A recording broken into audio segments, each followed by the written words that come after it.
issues that was raised by various economists was that the propensity toward increase of interest rates to bring down inflation may not result in the economic growth that we all aspire towards.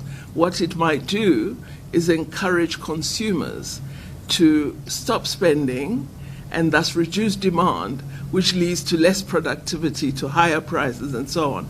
So we also need to look at how we calibrate our responses to the current challenges, and this will be a key focus area in the UN General Assembly.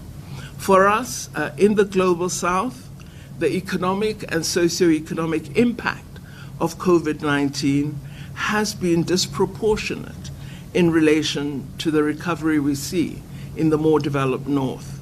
The pandemic has, for us, exacerbated existing challenges, including fueling root causes of conflict, such as ongoing competition for scarce resources, while in the developed world they've had the ability to support recovery, but of course not at the pace that they had anticipated, and so even in the developed North, they face very serious economic challenges. So then, to UNGA. Preceding the general debate, the UN Secretary General, Antonio Guterres, has convened a summit on transforming education in full realization of the impact that the 2 or so years of COVID-19 have had on education development and access worldwide.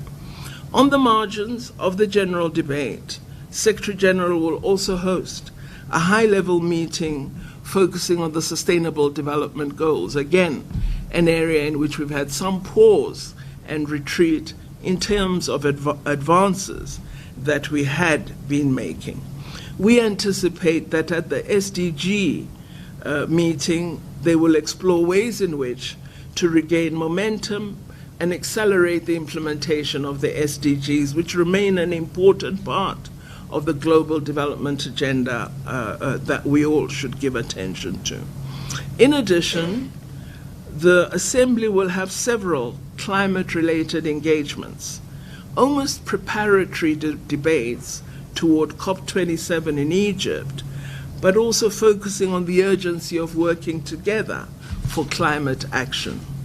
The impact of climate change is unquestionable for all of us to see. It's impacting in the development world in a very, very significant and worrying manner. You can see the pause in agricultural productivity, the number of floods that many countries are experiencing, the very, very serious long droughts in different parts of the continent. All of this impacts on an already resource-constrained world, and it is imperative that we start building resilience immediately. There's just been an African meeting in preparation toward COP27, and one of the key statements out of the meeting is a continued call for climate financing for us to implement strategies toward adaptation and other responses to the impact of climate change.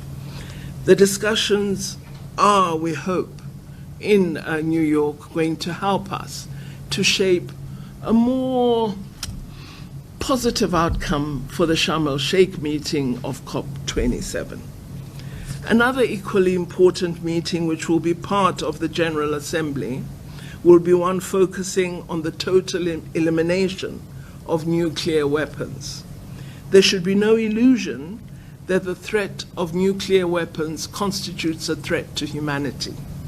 The recent failure of state parties just 2 weeks ago to the Non-Proliferation Treaty to adopt an outcome following their review conference of the treaty is a major concern for all of us. You'd recall 2 weeks ago, there was the 5th review conference of the Non-Proliferation Treaty, and once more, the review conference ended without any positive advance. So we need to really be worried around nuclear matters, especially the issue of non-proliferation. We are worried that the failure of nuclear weapon states to keep their commitments to disarm has not been met. These various engagements at the General Assembly will provide South Africa with an opportunity to highlight issues of national, regional, and international importance. South Africa's participation in UNGA 77 is a strategic opportunity for the promotion of our national and foreign policy objectives as set out in Chapter 7 of our National Development Plan, which is titled Positioning South Africa in the World. I am pleased that several ministers will participate in the General Assembly meetings, including ministers of basic education, of health, of forestry, fisheries and environment, trade and industry, the minister in the presidency, and of course myself, Minister of International Relations and Cooperation.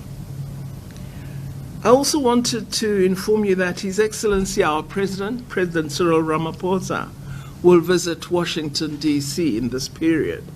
The visit to Washington, D.C. follows an invitation from President Joe Biden, which was given to me by the Secretary of State of the United States, Antony Blinken, during his recent visit to South Africa. I was pleased to present it to President Ramaphosa, and he has accepted the invitation and will hold talks at the White House with President Biden on the 16th of September. The two leaders, it is hoped, will discuss bilateral, regional, and global issues of mutual interest. They will also focus on trade and investment, climate change, food security matters, energy access, and matters of peace and security, particularly in Africa, but the globe as well. Our President will reaffirm the importance of the strategic and mutually beneficial relations between South Africa and the United States. He will almost certainly emphasize the need for enhanced multilateralism and dialogue as the means through which the challenges facing humanity can be addressed. These matters will include the urgent need to stimulate economic recovery in the wake of the COVID-19 pandemic. Also, whilst in Washington, President Ramaphosa and his delegation will meet with congressional leaders and veterans of the civil rights movement who were instrumental in lobbying the American public against apartheid, and many of whom remain loyal to the cause of anti-racism in both the United States and in South Africa. Our country and the United States enjoy historic and cordial relations.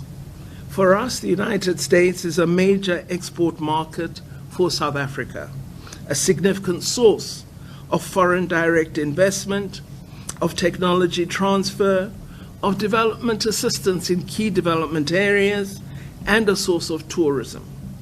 Trade and investment relations occur under the auspices of the African Growth and Opportunity Act, or AGOA, which grants duty-free and quota-free access to the United States market for value-added products.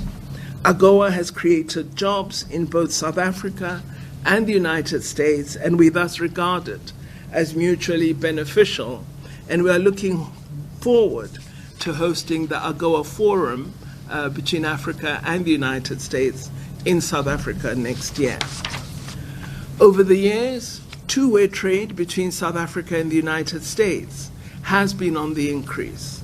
The United States is our third largest trading partner after China and the European Union, with more than 600 United States companies operating within our borders in 2021. The United States ranked as the second largest destination for South Africa's exports globally. South African firms have also become significant foreign investors in the United States. Investments from South Africa into the US are on the increase, with the United States accounting for 17.4% of total South African outward FDI to the world. That there, Minister Naledi Pandor giving us an update of the activities that the President will be getting up to very soon on his upcoming visit to Washington and New York in the United States.